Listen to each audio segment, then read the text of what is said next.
Welcome to Your Worthy Career, a podcast with me, Melissa Lawrence. I'm a career and life coach with all the corporate cred in talent development and organizational psychology, and I help women like you get extraordinary results by being more you, not less. I won't just help you have a career experience worthy of you, but I will help you build your self-worth to shift what you think is possible and take the action that will create the career you've always wanted. Whether it's more meaningful work you're passionate about, making more money, getting to your next level, or being more effective as a leader, we are shattering the glass ceiling here, the one that exists for women at work and the one we put on ourselves with our doubt and inner critic. Each week, you will get practical teachings grounded in neuroscience and effective career development strategies.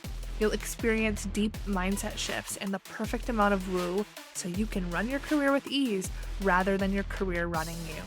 You were born for more, and I'm going to help you get there, with maybe a few dance parties along the way. Your up level begins now.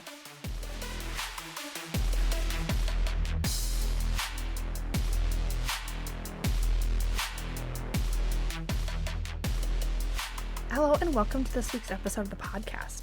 This week, I have a special guest. I have a former client. Her name is Swathi, and she is on the podcast to talk about not just her experience in coaching, but I wanted to kind of take a different angle on this and bring someone on the podcast that I worked with a year ago so that you could hear what her experience was like and what has stuck with her, what has not stuck with her, how she thinks coaching has impacted her career today, a year later, so that you could really understand more about what the process is like and also what you might be able to do for yourself to help you take action towards those goals that you want for your career, whether it's with coaching or something completely different. I think her story from going from a lab scientist on the bench to working in alliance management and someone that is highly academic, the high achiever, and hearing kind of the steps that she took, how she was feeling, and where she is today is really going to give you a lot of insight and wisdom that you can take for yourself to help you with your own goals. So without further ado, here is my conversation with Swathi. Hi, Swathi. Welcome to the podcast. Hi, Melissa. Thank you so much for having me here. Of course, I'm so excited for our conversation. Just to get started, can you share with everyone who you are and what you do and a little bit about your background? Sounds good. So I'm Swathi Gannavaram. I work as an alliance manager right now in a big pharma company, and I've been in a couple of scientific lab-based roles before I ended up where I am today. And education-wise, I have a bachelor's in pharmacy from India, and then I moved to the US, obviously, to pursue higher studies, and I ended up getting my master's in chemistry from Illinois. And then it seemed like I wasn't done. So I went on to get my PhD in biochemistry from Georgia State University. And then at that point in time, I kind of felt that getting a postdoc was kind of important and almost mandatory before kind of going into industry, because that's kind of the thinking at that point in time and the advice that I got from my mentors. So I went on to get a postdoc in biochemistry as well from Penn State University. So as you can tell, I've been in academia for a long time. And my 17 years of stay in the US, 10 years have been in academia. And then the last 7 years have been moving into industry and serving in several roles, ranging from being in a business development role, handling proposals. And then I went, as I mentioned, into pharma with scientific lab-based roles before transitioning into the business side. Yes, you have such a vast background. Thank you I for sharing. do. I'm sure a lot of people listening are really resonating with all of that as far as like the academic piece. So thank you for sharing that. I think that's going to make it a lot more meaningful when people kind of go and hear about your background and the journey that you've been on, which we're going to get into. So I invited Swathi to be on the podcast as a way to talk about kind of life after coaching. So we had worked together about a year ago when she was looking to transition into another role. And now it's been a while and she's been in her new role. And so I thought it would be really fun for everyone to hear kind of what sticks with you after coaching and maybe what doesn't, and just the impact that it has over time. because I really like to focus on sustainable results and something that's really going to change and have a positive impact on you outside of just that time that we're working together. So, this is just a fun new way to share your story. So, I really appreciate you doing that for the people that are listening. So, if we take the listeners back to the beginning, what were things like for you before we started working together? If you can remember how you kind of thought or felt about your career. Oh, absolutely. I remember very clearly how I felt before we kind of got together and started working on the coaching piece. I was very happy, as I was transitioning from one role to another, even from academia to industry and from one role to another in industry, I was very happy with the way I was kind of, jumping from one role to another. It kind of seemed like I was making progress. In my last role, lab based role, I was in that role for almost close to 3 years. And I was very excited when I started off because it was sort of a new space. I was getting to use my background, in biochemistry, like very well. And I was also learning new things. So it was very exciting when I started out.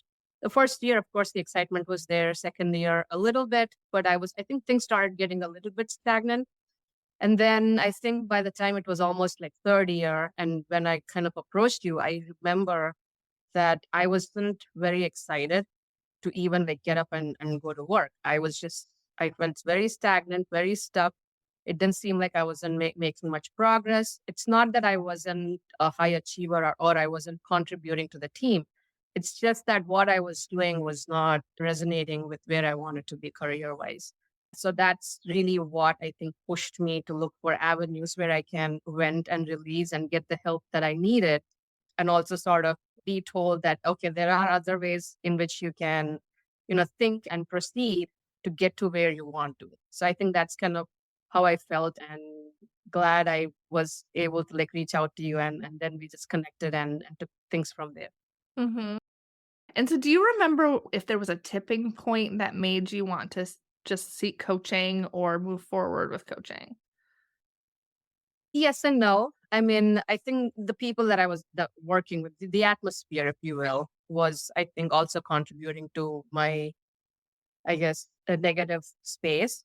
And the fact that I was in academia for so long, where I had mentors all along the way who were telling me this is the way to go forward, like guiding me and all those things. So I was missing that presence big time. And I think being where I was career wise and having realized that I wasn't having that mentorship, I think really pushed me towards coaching. So I think that I would say was the tipping point, that the realization that I didn't have that mentor to kind of guide me Mhm. to that Mhm. next step.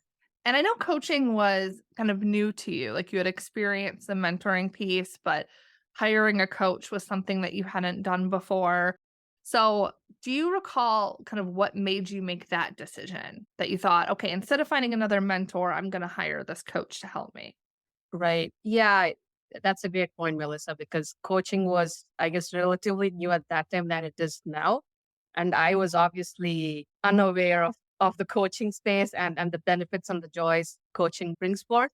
But then, of course, I connected with you on LinkedIn, and I was still exploring of my options, right? Because I mean, I didn't really know coaching was going to be my savior, but it was that exploratory phase where I think we connected, and then we had that initial call where you kind of walked me through what the coaching process is going to be.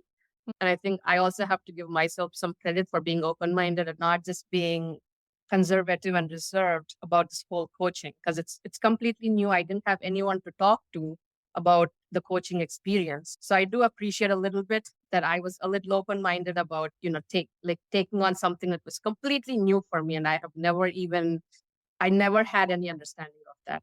So I think the fact that we had that initial conversation where you kind of walked me through the benefits of coaching, I felt like I had to take that next step with you. Yeah, it definitely takes courage. So you definitely had courage. Whenever we're doing anything new like that, especially because, like, you talked about your background, right? We're so used to investing a lot of money when it comes to academics, but then when it's like, oh, I'm gonna reach out to this person on the internet, give her money to help me because she says she has a process. Like, that takes some courage, right? You have to have some trust for that person and kind of see that they can help you. And it takes courage to try something new because you haven't done it before, right?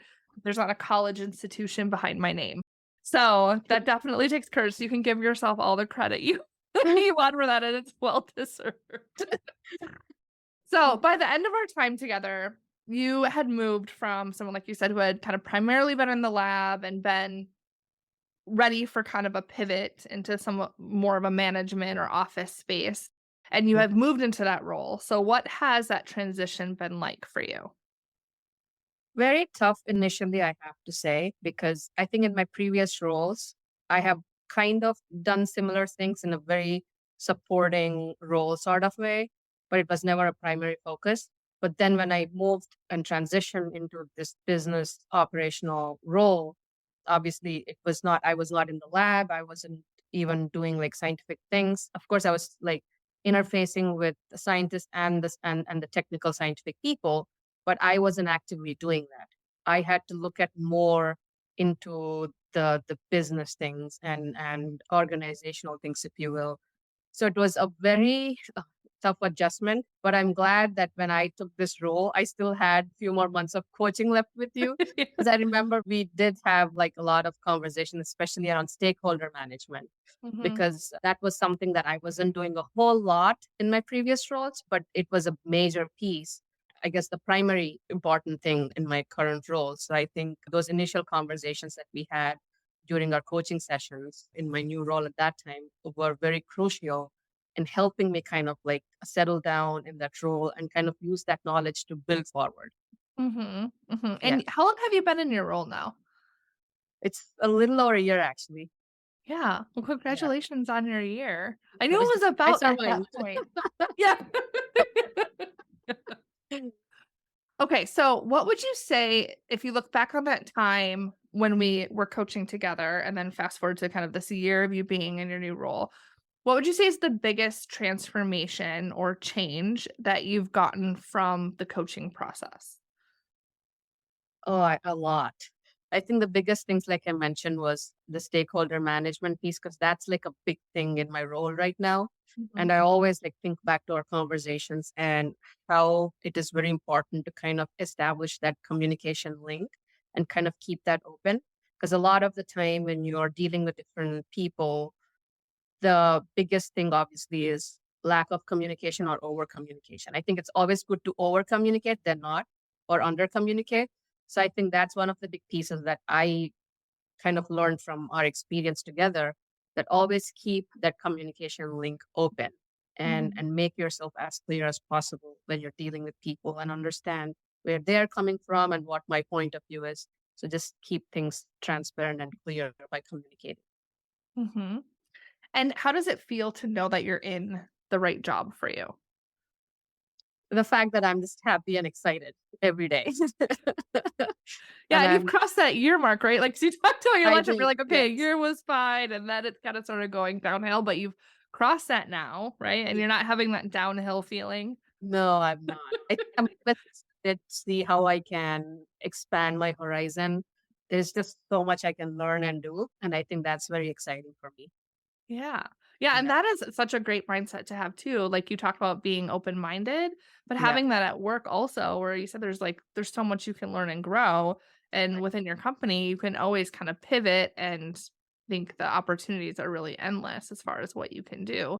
And you know now how to make those pivots, right? Like you've gone through the process, so Yes. you know what that looks like, you know how to make changes if something feels misaligned as opposed to going down to that like raging LinkedIn scroll or like trying to like apply to a bunch of different jobs. Yeah, that's fantastic. Is there anything else you wanna say about how your career is now?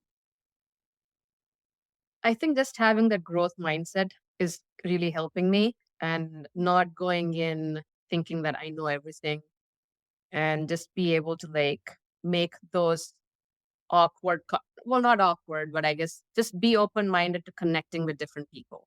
Like, Mhm, even if it brings some level of awkwardness because you didn't know them from before, I think that's something that I learned from our coaching experience as well. Just be open minded and not hold yourself back when it comes to connecting with new people.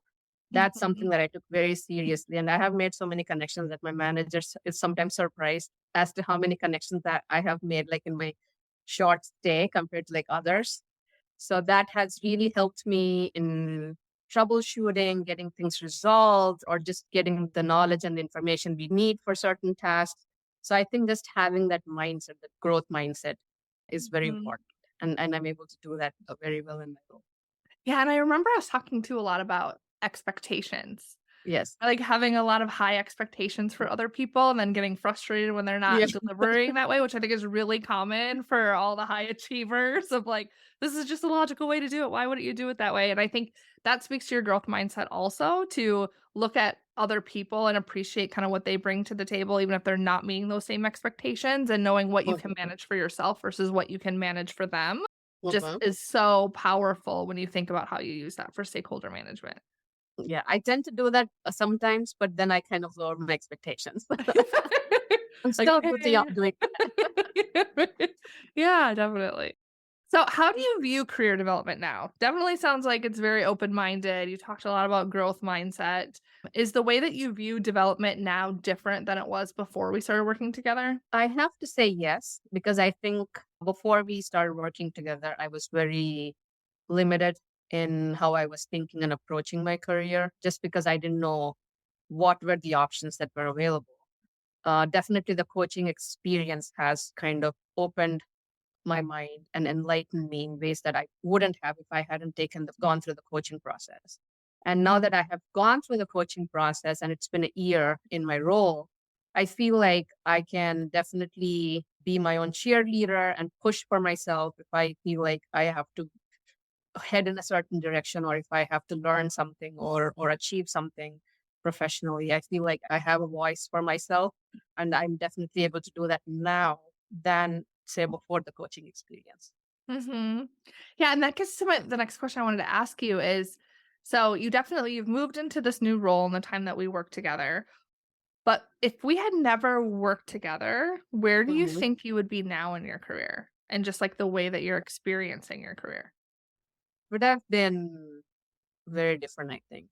For me, like I mentioned, I was at a cusp where I wanted to transition into sort of project management and business side of things. That transition would probably have been, I probably would have done it, but the timeline must have been much more stretched Mhm. if I hadn't gone through the coaching process with you, just because it was not just about coaching and letting me know like what are the opportunities, but the resources you provided. And when I had like roadblocks along this process, the resources that you were able to provide were very crucial and kind of expediting my journey in Mhm. like transitioning into where I am today. So I think if I hadn't gone through that coaching process and all the roadblocks that I have hit, it just would have been a very different space for me. Yeah, and so then you might have gotten into that role eventually, but then those other skills would have been lacking too, right, in the way that you approach your Exactly. career. Yeah. And I wish people could see your face when I ask that question because you're so, like, beamy and smiley and, like, and then when I ask that question, it's like you had this look of disgust on your face. I was like, "What would happen if we did work together?" I was like, "Oh." Oh, you won't believe me, Melissa. I have told so many people that kind of felt stuck or in the same space that I felt before taking the coaching process with you, that they have to explore what is called coaching, like professional coaching. Mhm. And I think I was actually able to like positively convince few people to kind of take that leap. So definitely coaching is the way to go. If you haven't experienced it, do it. Yeah, well, and it's like you said, like, when you haven't done something before, it does take that courage, and now you're Mhm. on the other side, which is why I think it's so great for people to hear your story, Yeah. because then they can see, okay, here's someone who was also a little hesitant, took that leap, and now it's, a year later, and they still have positive impact from that. And, like, Mhm. those types of stories, I think, help people like, build the courage for themselves for whatever it is they wanna do, whether it's, like, coaching or learning how to surf or whatever it is that they're feeling kinda scared to do. It shows you that you can do anything, and those things apply to you at work too, right? Like, I'm sure there's things at work that maybe you were a little bit hesitant to speak up about or advocate for yourself Mhm. about, and now, like, doing this shows you that you can do those things and you're okay. Absolutely. Yeah. Yeah. 100%. Yeah. So, what are your current development goals? Like, what are you working on now? Well, right now, as I mentioned, I'm an alliance manager and I did not have any previous experience being an alliance manager. So definitely my career goals right now align with what I'm doing right now. That is Mhm. to expose myself to like more courses or like attending conferences that talk more about alliance management and what is out there in this space that needs to be tapped into. So I think right now I'm kind of working on those and stakeholder management, like building those relationships, relationship management. All those things are something that I'm actively working towards.